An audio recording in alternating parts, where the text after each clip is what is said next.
पढ़ रहे synthesis. Synthesis का मींस होता है कंबाइन ऑफ द सेंटेंस, यानी सेंटेंस को कंबाइन करना। टू या जब दो सेंटेंस आते हैं उन दोनों सेंटेंस को जोड़ करके एक सिंपल सेंटेंस बनाते हैं, या एक कंपाउंड सेंटेंस बनाते हैं, या एक कॉम्प्लेक्स सेंटेंस बनाते हैं।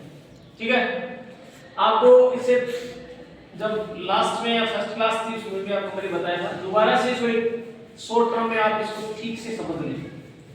सिंथेसिस का मतलब क्या होता है? सिंथेसिस का मींस होता है सेंटेंस को जोड़ना, यानी दो सेंटेंस को जोड़ करके एक सेंटेंस बनाना। अब इसमें 3 टाइप्स के सेंटेंस बनते हैं सिंथेसिस में। सबसे फर्स्ट वाला होता है सिंपल सेंटेंस, सेकंड वाला हो गया कंपाउंड सेंटेंस, क्लियर, और थर्ड कौन सा हो गया? Complex sentence.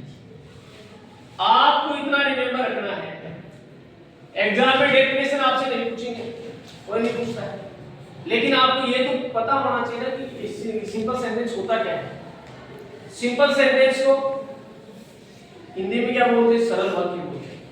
अब सिंपल का मतलब हो गया वह सिंपल सेंटेंस, वह सेंटेंस होता है जो वन टेंस वर्ब होता है।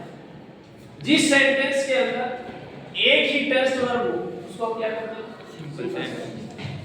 कंपाउंड सेंटेंस ऐसे दो सेंटेंस जो कोऑर्डिनेटिंग कंजंक्शन से जुड़ करके एक सेंटेंस बनता है, उसको हम क्या करते हैं? Compound sentence.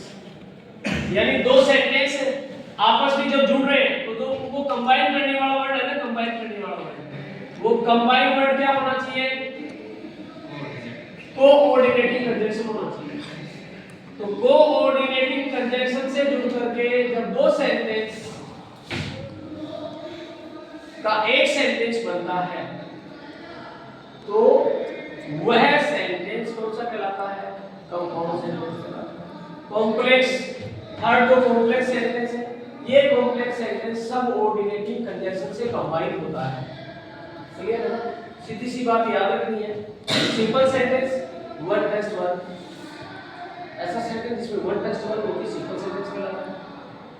कंपाउंड सेंटेंस जो कोऑर्डिनेटिंग कंजंक्शन से कंबाइन होता है, यानी जुड़ा हुआ होता है, उसे कंपाउंड सेंटेंस कहते हैं। और कॉम्प्लेक्स सेंटेंस जो सब ऑर्डिनेटिंग कंजंक्शन से या सब ऑर्डिनेट कंजंक्शन से जुड़ा हुआ रहता है, कंबाइन रहता है, उसको कॉम्प्लेक्स सेंटेंस कहते हैं। अब ये देखिए डेफिनेशन की बात आ गई। अब अगर आपने सिंपल सेंटेंस पढ़ा था, वापस से आपके दिमाग में रिमेंबर होना चाहिए। इंग्लिश को आप रट्टा फिलोजी से नहीं समझते। सिंपल सेंटेंस आपके एग्जाम में 2 प्लस इंफिनिटिव से भी एग्जामिनर पूछ सकता है।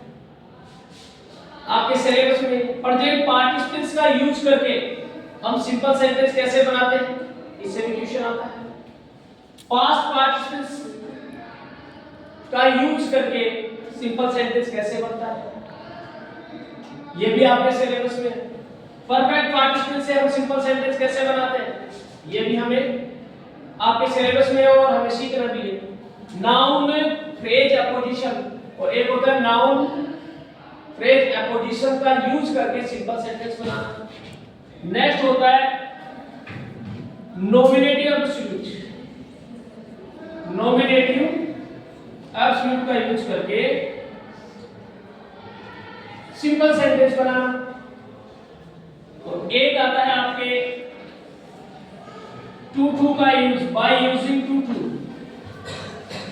बाय यूजिंग टू, यानी टू का यूज करके सिंपल सेंटेंस कैसे बनता है। तो ये आपके रिमेंबर होना चाहिए कि सिंपल सेंटेंस कितने टाइप से बनता है।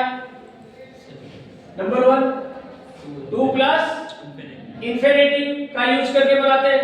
नंबर 2 प्रेजेंट पार्टिसिपेंट्स का यूज करके बनाते हैं।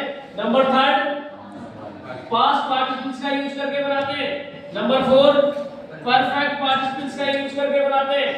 और नंबर 5 नाउन प्रोनाउन अपोजिशन का यूज करते हुए सिंपल सेंटेंस बनाते हैं। और 6 नॉमिनेटिव एब्सोल्यूट का यूज करते हुए सिंपल सेंटेंस बनाते हैं। तो सिंपल सेंटेंस टू का यूज करके सिंपल सेंटेंस बनता है। क्लियर है? ये आपको माइंड में सेट होना चाहिए। अब जनरल सी बात है, 2 प्लस इंफिनिटी क्या होता है, इसे बोलते हैं 2 plus infinity. 2 plus main verb की फर्स्ट फॉर्म को to to plus main verb की first form. Present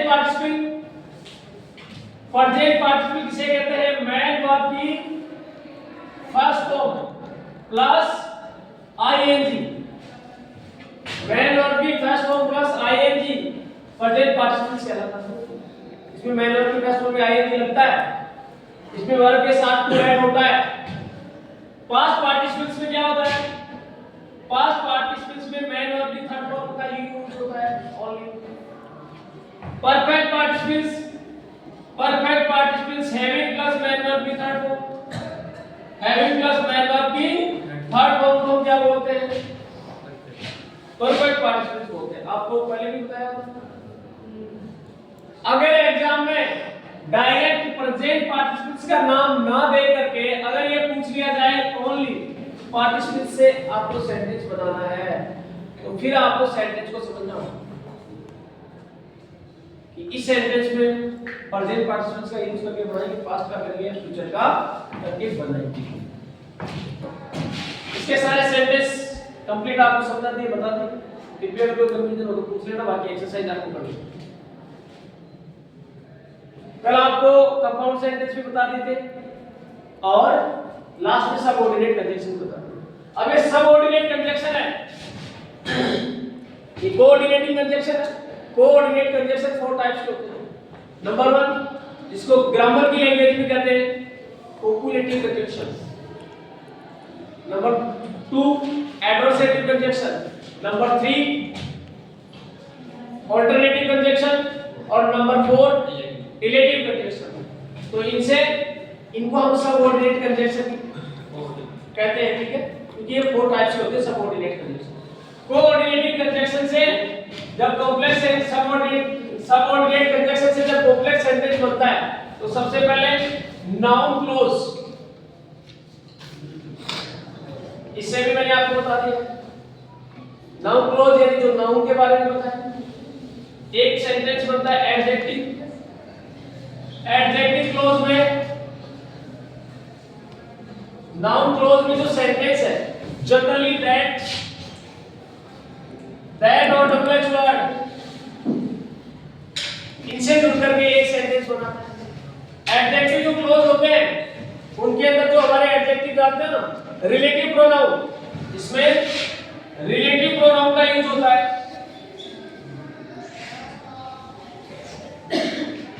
example which, whose, whom, etc. इनका यूज होकर के दो सेंटेंस को एक सेंटेंस बनाते हैं। और जो बनने वाला सेंटेंस होता है वो कौन सा होता है? Complex sentence. और एक इसमें लास्ट आता है adverb clause. Adverb clause, adverb clause क्या होता है? जो वर्ब, एडवर्ब एंड एडजेक्टिव को क्वालिफाई करे उसको हम एडवर्ब क्लॉज कहते हैं। एडवर्ब क्लॉज में क्या होता है? अगर दो सेंटेंस है उनमें सेंस है टाइम का, अगर दो सेंटेंस है और टाइम का सेंस निकल रहा है तो हम या तो व्हेन का यूज करेंगे या व्हाइल का यूज करेंगे या सिंस का यूज करके एक सेंटेंस बनाएंगे, ठीक है।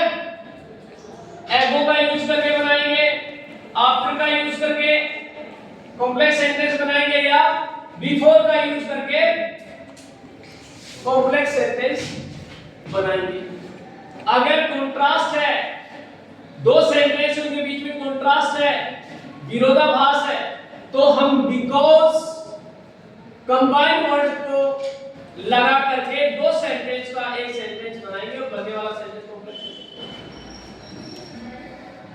ठीक है।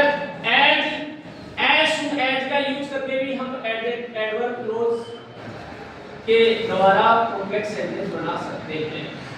तो ये था आपका सिंथेसिस ऑफ सेंटेंस। एग्जाम में 2 मार्क्स का आता है। कितने मार्क्स का आता है? 2 मार्क्स का। बाकी एक्सरसाइज आपको करनी। Okay, thanks.